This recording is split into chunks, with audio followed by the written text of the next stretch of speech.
This is Dave McCain with the Right Tree Genealogy doing a quick video on the Discover Haplogroup Reports, which used to be Discover More. This is a suggestion that I recommend everyone do once a month, once every few months, or if you know a new tester is getting ready to come into your haplogroup, so that you have a knowledge of what was and what is. So let's get into this. I'm going to go down here to Discover Haplogroup Reports. They made a change to the name of it, and it automatically goes into the front page. And what I recommend you do is capture the information in the scientific detail.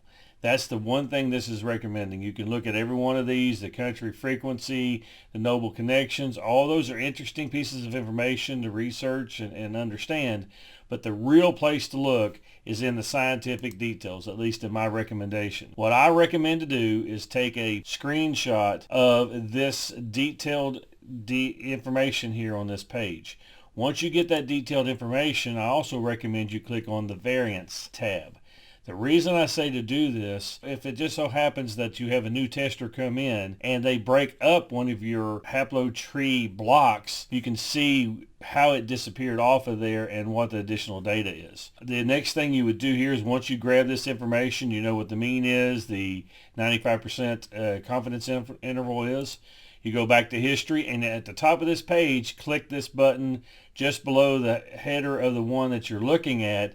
It says the next one upstream, and you click on that, and then you see its range. Go to the scientific detail there, do the same thing that you did on the previous one, and that is take a screenshot of this page and go to the Variants tab and take a screenshot of that page. Continue this up your line, and I recommend, if you have a well-defined haplogroup, do about 10 blocks forward, or if you have a not very well-defined haplogroup, do at least 5 of these clicks upstream and grab that detail information, so that once a person does test into your area, you can take a look at what it was and what it is now.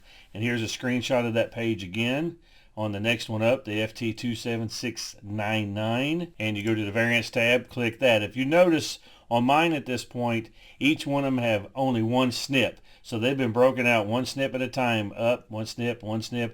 Well, it's getting ready to go into the next part where there's more than one SNP in that SNP block. Go back to the groups, click the next one up, scientific data, grab this one, go into variants, and notice this one has 2. There is a hope at some point in time in the future that I have additional testers, and all of us should want this, that will break these 2 apart. You've grabbed this information, you now have the scientific age estimation, and you do that again. Same thing, age estimation, number of variants, and this one has 1. Hit the scientific details, take a capture of the page, and notice we have 2 again. I'm going to go to the last one in a moment and skip forward. So the next one you're going to see is a few more upstream, basically, and show you what it shows there. I've skipped several, and this is the A1704 story, and it is defined in 1100 CE.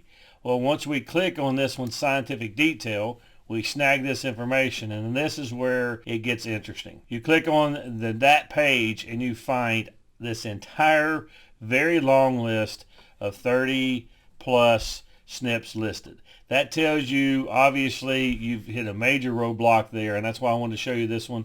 Some of you have this at a lower level on your terminal SNP block. It's there. This gives you an opportunity to find people to break this apart, and that's what we should do as testers.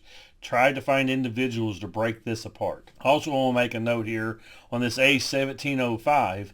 It also has 2 synonyms, or names by different companies that it's been defined. At one point in time in the past, some of these had actually been given another name by different companies. The earlier ones that were found, that you'll see it have multiple names, and that's what you'll see over here in this synonyms category. Once you have those captured, I would go through and put together, not just you have the images, I'd put that in a safe place.